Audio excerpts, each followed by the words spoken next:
Hello students, another video with another topic. तो इस video से हम स्टार्ट करने वाले हैं एक और बहुत ही इंपॉर्टेंट टॉपिक इस चैप्टर का, जो है ग्राफिकल रिप्रेजेंटेशन ऑफ मोशन। पिछली वीडियो में हमने एक्सेलरेशन को अच्छे से कवर किया था with its definition and important terms related to it.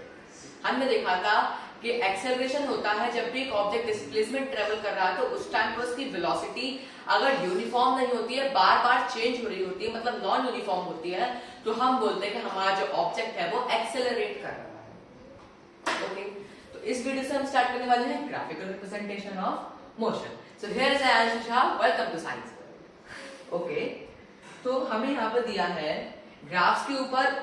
हम देखिए ग्राफ्स का इस्तेमाल क्यों कर रहे हैं। हमने अभी तक डेफिनेशंस पढ़ी और टॉपिक्स की, हमने उनके न्यूमेरिकल्स देखे।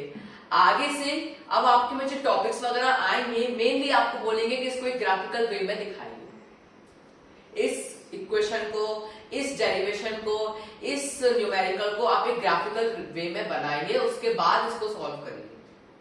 ग्राफिकल वे में बनाने से ये हमको एडवांटेज होता है बच्चों कि हमको उसमें क्या है कि बड़ी से बड़ी इंफॉर्मेशन छोटे रूप में मिल जाती है। ग्राफ्स में आपने 8th 7th क्लास में पढ़े होंगे, आप ग्राफ्स को देख के ही बता सकते हैं कि कंप्लीट इंफॉर्मेशन हमारी क्या है, कैसी क्या चीज हो रही है। वही बात यहाँ पे हमको जो मोशन चैप्टर में हमारी इतनी सारी चीजें हो रही हैं, rate of change of velocity, फिर एक्सेल और हमारा डिस्प्लेसमेंट, डिस्टेंस, टाइम वगैरह, इन सबको हम देख सकते हैं सिर्फ एक ग्राफ में कि हमारा ऑब्जेक्ट की वेलोसिटी कितनी है, उसकी स्पीड कितनी है, उसने डिस्टेंस कितना ट्रेवल किया, कितने टाइम में ट्रेवल किया। आप बस एक ग्राफ को देखकर अच्छे से बता सकते हैं। तो चलिए हम इसको स्टार्ट करते हैं। यही यहाँ पे दिया गया है, graphs provide a convenient method to present basic information about a variety of events.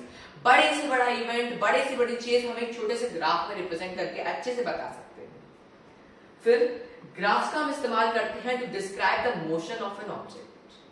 हम ऑब्जेक्ट की मोशन को डिस्क्राइब करने के लिए ग्राफ बनाते हैं। मोशन कैसा, हमारा मोशन यूनिफॉर्म हो सकता है, नॉन यूनिफॉर्म हो सकता है।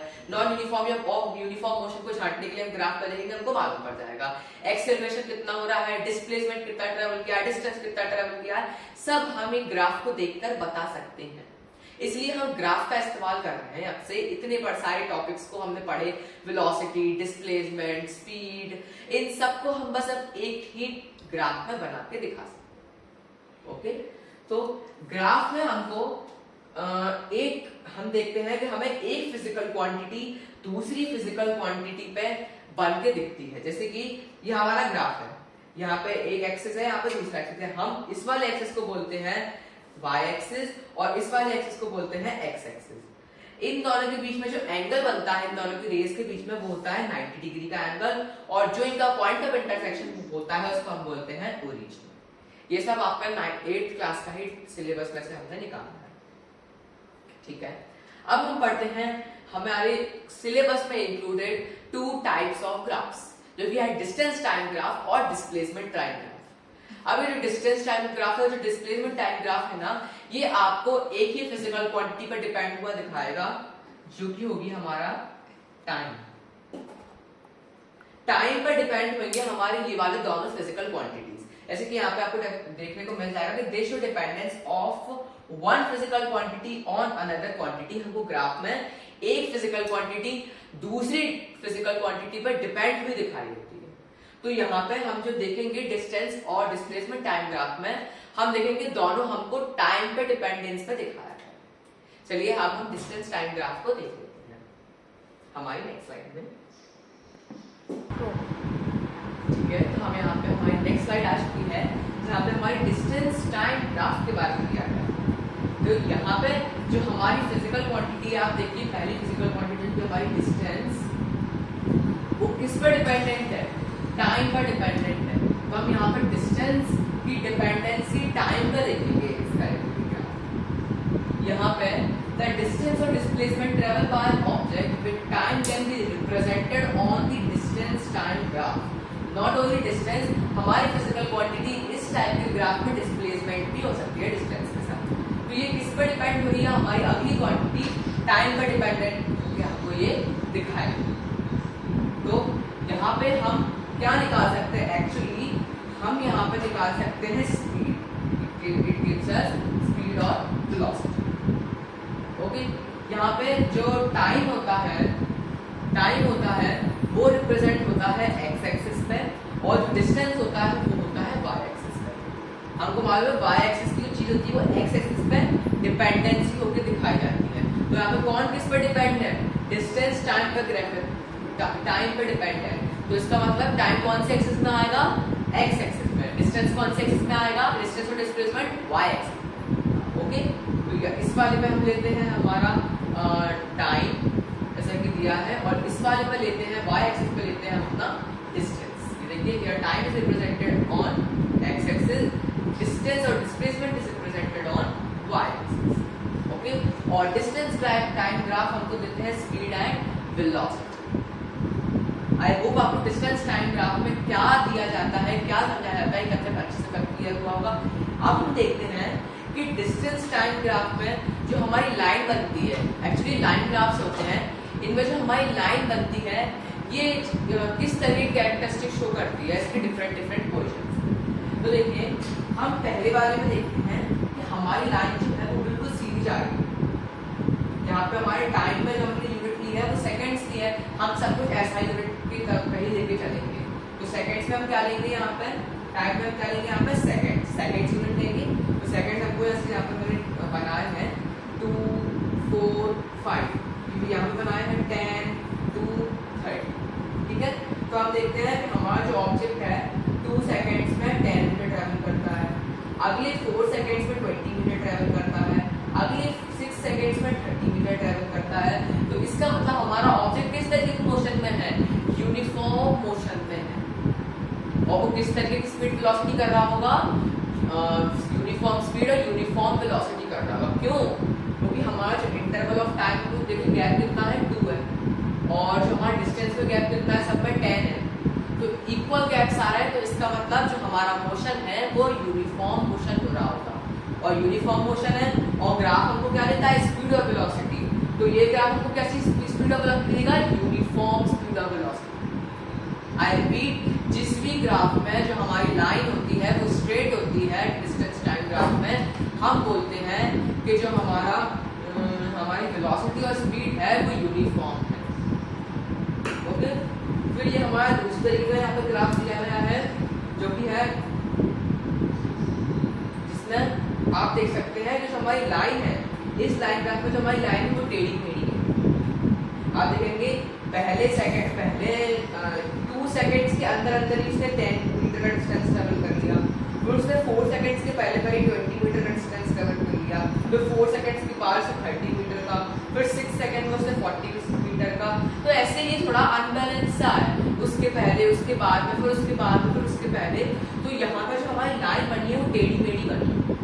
अगर लाइन टेढ़ी मेढ़ी बनती है तो इसका मतलब जो हमारा ऑब्जेक्ट मोशन में चल रहा है वो नॉन यूनिफॉर्म मोशन है। अगर लाइन टेढ़ी मेढ़ी बनती है तो उसका मतलब नॉन यूनिफॉर्म मोशन है। अगर नॉन यूनिफॉर्म मोशन है तो किस टाइप की स्पीड वेलोसिटी मिलेगी? Non uniform speed velocity. Okay, जिसमें सीधी लाइन उसमें यूनिफॉर्म स्पीड वेलोसिटी, जिसमें टेढ़ी मेढ़ी लाइन उसमें नॉन यूनिफॉर्म स्पीड वेलोसिटी। अब आपको आपके एनसीईआरटी बुक में एक तरीके की और मेंशन दी गई होगी, जिसमें पहले तो ये ऊपर जाएगा, उसके बाद ये सीधा सीधा सीधा सीधा जाती जाएगी। अब भाई ये किस तरीके का ग्राफ है जहाँ पर जो हमारी ये लाइन बन रही है तो पैरेलल बन रही टाइम एक्सिस पे है, ये किस तरीके का हमारा होगा? यहाँ पे पता है इस सिचुएशन में क्या दिखा रहा है? हमारा एक ऑब्जेक्ट चला, उसने पहले 4 सेकंड्स में 20 मीटर ट्रैवल कर लिया। आप देख सकते हो कि पॉइंट यहाँ पर 4:20 पे आकर रुका है। क्या रिप्रेजेंट कर रहा है कि हमारा ऑब्जेक्ट है वो पहले 4 सेकंड में 20 मीटर ट्रैवल किया। उसके बाद जो आपने देखा तो उसके बाद तो आगे नहीं बढ़ा, फिर तो वो मतलब ऐसे स्ट्रेटली आगे बढ़ रहा है, कहीं ऊपर जा रहा है, कहीं नीचे आगे ही बढ़ता जा रहा है। जैसे कोई एंटर ही है तो यहाँ पे ग्रे चालू होगी, ये क्या गड़बड़? यहाँ पे क्या हुआ? 4 सेकंड्स में 20 मीटर ट्रैवल करने के बाद ऑब्जेक्ट हमारा रुक गया। ऑब्जेक्ट रुक गया, 20 मीटर चल गया, उसका तो रुक गया। अगर आपको लगता है कि ऑब्जेक्ट रुकना है तो फिर ये लाइन क्यों आई? इसको मुझे ऐसे बता देना चाहिए था, ये लाइन क्यों थी? ये लाइन क्यों आई? ये इसलिए आई क्योंकि देखिए डिस्टेंस तो वो ट्रेवल कर नहीं रहा है, अब तो डिस्टेंस ट्रेवल करने रुक रहा है, लेकिन टाइम क्या रुक रहा है उसके साथ? टाइम नहीं रुकता, time can never stop, time कभी नहीं रुकता। तो टाइम वाली तो चलेगी ना भाई रे। तो ये जो हमारा पॉइंट है यहाँ से लाइन स्टार्ट होगी वो टाइम एक्सिस के पैरेलल होगी। यहाँ पे देखिए आप ऐसे करेंगे तो ये 90 डिग्री का डिस्टेंस आएगा और ये दोनों एक दूसरे से इक्वल डिस्टेंस रहेंगे, कहीं पर भी अपने एक दूसरे जाके कोलाइड नहीं करेंगे। तो जब भी हमारी जो लाइन है, लाइन ग्राफ को पैरेलल आ जाए किसकी? टाइम एक्सिस के, इसका मतलब है कि जो हमारा ऑब्जेक्ट है वो रुका हुआ, इतना डिस्टेंस ट्रेवल करने के बाद ऑब्जेक्ट रुक गया। अगर मान लीजिए कि वो रुका ही होता, अगर ऑब्जेक्ट रुका ही होता, चलता ही नहीं, तो फिर हम उसका रिप्रेजेंटेशन कैसे देते? तो यहाँ पे फिर कोई लाइन नहीं आती, हम इसी लाइन के ऊपर जो हमारी टाइम एक्सिस की लाइन है ना, इसी के ऊपर एक और लाइन ड्रॉ कर देते हैं। हम बोलते हैं हमारा ऑब्जेक्ट रुका है, वो अब वो जब रुका होता है मतलब बिल्कुल भी डिस्टेंस ट्रेवल नहीं करा, तो कोइंसाइड कर जाती है वो एक्स एक्सिस के, मतलब टाइम एक्सिस। ऑब्जेक्ट चला ही नहीं, अगर चला होता फिर रुका है तो थोड़ा सा ऐसे ऊपर को जाएगा और फिर सीधा सीधा चला जाएगा पैरेलल हो। तो इस केस में सीधी लाइन आई है, ऊपर की तरफ जा रही है, सीधी लाइन आई ऊपर की तरफ, तो हम बोलते हैं कि जो हमारी वेलोसिटी और स्पीड है यहाँ पे वो यूनिफॉर्म है। इस तरह टेढ़ी मेढ़ी आई है तो हम बोलते हैं नॉन यूनिफॉर्म वेलोसिटी और स्पीड। जहाँ पे टाइम एक्सिस के पैरेलल आ जाए या कोइंसाइड कर जाए, हम बोलेंगे कि वो रेस्ट कर रहे हैं हमारा ऑब्जेक्ट। ओके, तो यहाँ पे हमारे डिस्टेंस टाइम ग्राफ में हमको uniform speed velocity, non uniform speed velocity और एट रेस्ट पूरा रिप्रेजेंट कर दिया। अब क्या बचा? एक्सेलरेशन। एक्सेलरेशन क्या होता है? Rate of change of velocity. तो हम किसमें पढ़ेंगे? वेलोसिटी टाइम ग्राफ में पढ़ेंगे हमारी नेक्स्ट स्लाइड। चलिए हम अपनी नेक्स्ट स्लाइड देख लेते हैं। तो ठीक है, हमारे यहाँ पे नेक्स्ट स्लाइड आ चुकी है जहाँ पे हमारा लास्ट ग्राफिकल रिप्रेजेंटेशन का लास्ट टॉपिक जो कि है वेलोसिटी टाइम ग्राफ दिखा। अब देखिए वेलोसिटी टाइम ग्राफ में क्या होता है, वहां पे हमारी पहली फिजिकल क्वांटिटी थी डिस्टेंस एंड डिस्प्लेसमेंट, यहाँ पे होती है वेलोसिटी। दूसरी फिजिकल क्वांटिटी हमारी यहाँ पे होती है टाइम। तो यहाँ पर डिपेंडेंस क्या है? टाइम। और कौन डिपेंडेंस क्या है? वेलोसिटी। वो किस पर डिपेंड है? टाइम पे। ठीक है, तो यहाँ पे किस पर डिपेंड है? वेलोसिटी टाइम पे।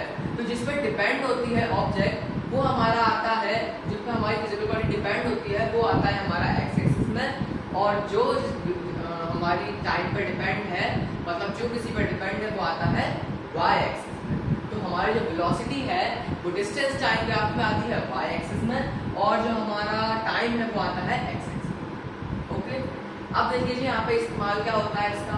The variation in velocity of an object with time moving in a straight line can be represented on velocity time graph. एक ऑब्जेक्ट चल रहा है स्ट्रेट लाइन में, तो उसकी जो वेलोसिटी होगी उसको टाइम के रिलेशन में दिखाने को हम बोलते हैं, तो हम दिखाने के लिए हम इस्तेमाल करते हैं डिस्प्लेसमेंट टाइम ग्राफ। एक ऑब्जेक्ट है क्योंकि तो उसकी वेलोसिटी को हमको टाइम के रिलेशन में दिखाना है, तो उसको हम वेलोसिटी टाइम ग्राफ में रिप्रेजेंट करते हैं। अब वेलोसिटी टाइम ग्राफ हमको देता क्या है? वेलोसिटी टाइम ग्राफ हमको एक्सेलरेशन और डिस्प्लेसमेंट, यहाँ पर वेलोसिटी दिखाता, सॉरी, डिस्प्लेसमेंट दोनों देता है। अब वो कैसे देता है वो आप हमारे इस पर देखिए। अब देखिए यहाँ पे हमने इसके लिए टाइम ऐसे यहाँ पे दिया है कि टाइम को हम लेंगे एक्स एक्सिस में और उसकी ऐसा यूनिट के द्वारा ही लेंगे। वैसे यूनिट क्या है? सेकंड। तो यहाँ पे हमारी टाइम इन सेकंड्स आएगी। फिर वाई एक्सिस पर लेंगे हम वेलोसिटी को, वेलोसिटी का ऐसा यूनिट क्या है? मीटर पर सेकंड। तो हम मीटर पर सेकंड को लेंगे वाई एक्सिस पे। अब देखिए ये हमारा टाइम चल रहा है यहाँ पे 2, 4, 6, वही हमारी यूनिफॉर्म वेलोसिटी, हमारी वेलोसिटी चल रही है 3 मीटर पर सेकंड, 6 मीटर पर सेकंड, 9 मीटर पर सेकंड और 12 मीटर पर सेकंड। आप देख रहे होंगे पहले वाले ग्राफ में जो हमारा लाइन है वो बिल्कुल स्ट्रेट आ रही है, हमारी टाइम एक्सिस है उसके पैरेलल आ रही है। क्यों आ रही है? ऐसा इसलिए हो रहा है क्योंकि यहाँ पे जो हमारी वेलोसिटी है वो यूनिफॉर्म है। कैसे पता चलेगा कि अरे यूनिफॉर्म वेलोसिटी? पहले तो हमने देखा था कि अगर स्ट्रेट लाइन आ रही है, पैरेलल लाइन आ रही है टुवर्ड्स टाइम एक्सिस, तो हम बोलते हैं कि हमारा ऑब्जेक्ट रेस्ट पे। यहाँ पे हम कैसे बोल सकते हैं कि यूनिफॉर्म वेलोसिटी चल रही है? हम भाई इसको ऐसे बोल सकते हैं कि यहाँ पे तो हमको वेलोसिटी दी है, वेलोसिटी कितनी है? 3 मीटर पर सेकंड। अब वेलोसिटी चेंज नहीं हो रही है, वो 3 मीटर पर सेकंड है। अगर चेंजेस हो रहे होते तो यहीं से हम देखते ऊपर नीचे से, और में भी हमने ग्राफ में पढ़ा है ऊपर नीचे जाता है जब चेंज होते हैं। यहाँ पे भी अगर चेंज हो रहे होते वेलोसिटी में तो ऊपर नीचे हमारा टाइम ग्राफ जाता है, सॉरी हमारी लाइन जाती है। लेकिन यहाँ पे चेंज ही नहीं आ रहा है वेलोसिटी में और टाइम चलता जा रहा है। इसका मतलब जब वेलोसिटी में चेंज ना है और टाइम चल रहा तो हमारी किस तरीके की वेलोसिटी हुई, यूनिफॉर्म वेलोसिटी। तो हमको यहाँ पे कैसी वेलोसिटी मिली, यूनिफॉर्म वेलोसिटी। ओके, जब भी वेलोसिटी टाइम ग्राफ में जो लाइन है वो टाइम एक्सिस के पैरेलल आए तो हम बोलते हैं कि जो हमारा ऑब्जेक्ट है वो यूनिफॉर्म वेलोसिटी पर चल रहा है। और कितनी यूनिफॉर्म वेलोसिटी होगी, जहां से उसका अटैचमेंट है to the Y axis. Okay, फिर अलग है हमारी दूसरी टाइप के ग्राफ में, यहाँ पे हम देख रहे हैं कि स्ट्रेट लाइन चलती हुई जा रही है, टाइम भी चल रहा है, संग में ऑब्जेक्ट की वेलोसिटी भी चेंज हो रही है। अगर ऑब्जेक्ट की वेलोसिटी चेंज नहीं हो रही होती और टाइम चलता तो हमको ऐसे वाला मिलता, लेकिन यहाँ पे तो हमको कुछ और ही देखने को मिल रहा है, ऊपर की तरफ जा रही है स्ट्रेट में। इसका मतलब ये है कि हमारी वेलोसिटी चेंज हो रही है। अगर वेलोसिटी चेंज हो रही है तो इसका मतलब है अगर वेलोसिटी चेंज हो रही है तो हम ये किस तरीके की वेलोसिटी, नॉन यूनिफॉर्म वेलोसिटी। अगर वेलोसिटी चेंज हो रही है तो ये हुआ एक्सेलरेशन। अगर किसी भी graph displacement velocity time graph में जो हमारी लाइन है वो बिल्कुल स्ट्रेट आए ऊपर की तरफ, हम बोलेंगे हमारा जो ऑब्जेक्ट है वो एक्सेलरेट कर रहा है। ओके, लेकिन एक्सेलरेट का भी एक टाइप होगा, वो यूनिफॉर्म रेट ऑफ एक्सेलरेशन कर रहा है। मतलब क्या है इसका, हमारा object equal interval of time में इक्वल एक्सेलरेशन कर रहा है, मतलब इक्वल इंटरवल की वेलोसिटी चेंज कर रहा है। कैसे, यहाँ पे करके दिखा देता हूँ। मान लीजिए कि पहले 2 सेकेंड्स में हमारे ऑब्जेक्ट की वेलोसिटी थी 6 मीटर पर सेकेंड। अगले 2 सेकेंड में मतलब 4th सेकेंड में हमारे ऑब्जेक्ट की वेलोसिटी हो गई 8 मीटर पर सेकेंड। फिर अगले 2 सेकेंड में मतलब अगले 6th सेकेंड में हमारे ऑब्जेक्ट की वेलोसिटी हो गई 10 मीटर पर सेकेंड। हम देख रहे हैं कि यहाँ पे वेलोसिटी चेंज हो रही है।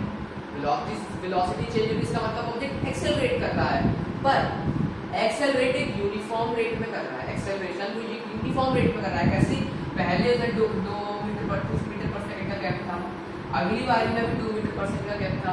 तो अगर सब में ये 2 मीटर पर सेकंड का गैप आए, यूनिफॉर्म रेट पे गैप आए, तो हम बोलेंगे जो हमारा एक्सेलरेशन है वो यूनिफॉर्म हो रहा है। ओके, तो जब भी ऐसी सीधी लाइन आपको देखती मिले तो आप समझ जाना कि जो हमारा ऑब्जेक्ट है वो एक्सेलरेट कर रहा है। कैसा एक्सेलरेट, यूनिफॉर्म एक्सेलरेशन हो रहा है। लास्ट देख लेते हैं हम। लास्ट में हम देखते हैं कि जो हमारा लाइन है वो कुछ ज्यादा ही टेढ़ा दिख रहा है। इसमें पहले ऊपर या फिर नीचे का, फिर यहाँ पे, फिर वहां पे, तो इस तरह यहाँ पे भी एक्सेलरेशन हो रहा है, पर एक्सेलरेशन में कुछ गड़बड़ी दिखाई दे रही है। यहाँ पे जो एक्सेलरेशन है वो नॉन यूनिफॉर्म रेट पे चल रहा है। इसका मतलब जो यहाँ पे एक्सेलरेशन है वो नॉन यूनिफॉर्म है। पहले 2 सेकेंड्स में हम देखेंगे कि उसने 3 मीटर पर सेकेंड थी, अगले 2 सेकेंड में घट गई, वो 2.5 हो गई, बीच में आ रहा है। फिर अगले 2 सेकेंड में फिर और बढ़ गई, 6 में हमारे यहाँ पे कुछ और आ गई, फिर अगले 2 सेकेंड में कुछ और आ गई। तो और कैसे आई, एक यूनिफॉर्म रेट पे नहीं आई, बार बार आगे चली गई, फिर नीचे आ गई, फिर कुछ आगे ऊपर चली गई, फिर और नीचे आ गई। तो इस तरीके से हम बोलते हैं कि जो हमारा ऑब्जेक्ट है वो नॉन यूनिफॉर्म एक्सेलरेशन दे रहा है। ओके, आई होप आपको ये टॉपिक अच्छे से समझ में आया होगा। जब भी जो हमारी लाइन है वेलोसिटी टाइम ग्राफ में पैरेलल आए टाइम एक्सिस के, तो हम बोलते हैं कि हमारा ऑब्जेक्ट यूनिफॉर्म वेलोसिटी से चल रहा है। जब भी हम बोले कि जो हमारी लाइन है वो तो स्ट्रेट आए ऊपर की तरफ जाती है, तब हम बोलते हैं कि हमारा ऑब्जेक्ट एक्सेलरेट करता है। कैसे एक्सेलरेट कर रहा है, एक यूनिफॉर्म रेट पे एक्सेलरेट कर रहा है। ओके, जब भी टेढ़ी मेढ़ी आए तो हम बोलेंगे कि नॉन यूनिफॉर्म रेट पे हमारा ऑब्जेक्ट एक्सेलरेट कर रहा है। So this was about this velocity time graph. इसके पहले हमने देखा displacement time, distance time graph और displacement time graph. Distance time graph में और डिस्प्लेसमेंट टाइम ग्राफ में जब लाइन पैरेलल आए टाइम ग्राफ के, तब हम बोलते हैं कि जो हमारा ऑब्जेक्ट है रेस्ट पे है। लेकिन यहाँ पे क्या होता है, जब भी पैरेलल आए तब हम बोलते हैं कि नॉन यूनिफॉर्म वेलोसिटी। वहां पर जब हॉरिजॉन्टल मतलब ऊपर की तरफ सीधी आ रही है तब हम बोलते हैं कि जो हमारा ऑब्जेक्ट जब यूनिफॉर्म स्पीड चल रही है, यूनिफॉर्म वेलोसिटी चल रही है। यहाँ पर भी हम यहाँ पर बोलते हैं कि नॉन यूनिफॉर्म वेलोसिटी चल रही है और हमारा ऑब्जेक्ट एक्सेलरेट कर रहा है। वहां पे जब हमारी टेढ़ी मेढ़ी आ रही थी तब हम बोलते हैं कि नॉन यूनिफॉर्म मोशन होता है। यहाँ पे जब टेढ़ी मेढ़ी आ रही है तब हम बोलते हैं non uniform rate of acceleration हो रहा है।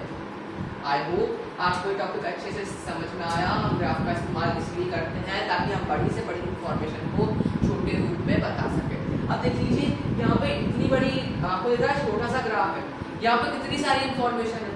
हम देख पा रहे हैं कि पहले 2 सेकंड में ऑब्जेक्ट में 3 मीटर पर सेकंड थी, फिर अगले 2 सेकंड में 6 मीटर पर सेकंड थी, यूनिफॉर्म रेट से बढ़ रही है, एक्सेलरेशन हो रहा है, नॉन यूनिफॉर्म हो रहा है। कितने सारे टॉपिक्स हमको एक छोटे से ग्राफ में देखने को मिलते हैं, इसलिए हम ग्राफ का इस्तेमाल करते हैं।